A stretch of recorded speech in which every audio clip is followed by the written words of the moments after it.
চিকিৎসকের অবহেলায় রাজধানীর গ্রিন রোডের গ্রিন লাইফ হাসপাতালে রোগীর মৃত্যু হয়েছে, অভিযোগ স্বজনদের।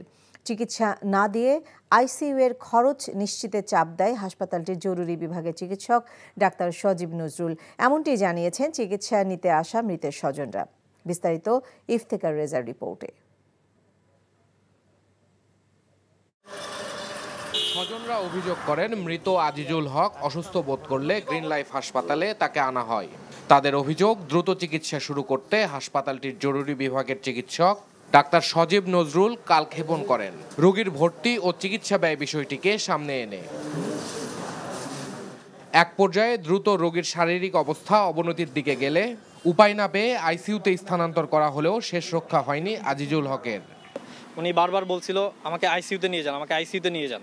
হ্যাঁ, ডাক্তার হচ্ছে পেডিয়াট্রিকের আরেকটা পেশেন্ট ছিল এই কর্নারে, উনি সেখানে দাঁড়ায় আয়াত বা নার্স যাই আছে তাকে হচ্ছে নির্দেশ দিচ্ছিল, উনি সামনে যেয়ে কথা বলেন। আয়া দিয়ে চিকিৎসা করাচ্ছে, ডাক্তার পাশে দাঁড়িয়ে আছে, আয়া দিয়ে চিকিৎসা করাচ্ছে, ডাক্তার হচ্ছে আমাদের সাথে ডিল করতেছে এইভাবে যে আগে টাকার হিসাব জেনে আসেন।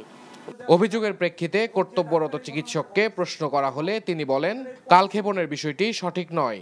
পেশেন্ট এত অস্থির এবং রেস্টেড ছিল যে ইসিজিটা আমরা ঠিক মতো করতে পারিনি, এবং সেটা করার পরে এবং আমি প্রথম যখন পেশেন্টটা দেখে ওনার ছেলেকে বলছি ওনার ভর্তি রাখবে, আর আমরা ওষুধগুলি লিখে দিছি, ওনারা ওষুধ দিছে ইঞ্জেকশন দেওয়ার পরে, কিন্তু তখন ওনারা আমাদের ডিসিশন জানান। এ বিষয়ে হাসপাতাল কর্তৃপক্ষ জানান, বরখাস্ত করা হয়েছে জরুরি বিভাগের কর্তব্যরত চিকিৎসককে। তার বিরুদ্ধে ব্যবস্থা নেওয়া, ওনাকে অব্যাহতি দেওয়া, আন্তরিক দুঃখ প্রকাশ করা, অনাকাঙ্ক্ষিত ঘটনার জন্য দুঃখ প্রকাশ করা, এরপরে যাতে এরকম রিপিটেশন যাতে না হয়, অন্য কোনো রোগী যাতে সাফার না করে সে ব্যবস্থা আমরা যাতে নিশ্চিত করতে পারি, সেটা প্রয়োজনীয় ব্যবস্থা আমরা নেব।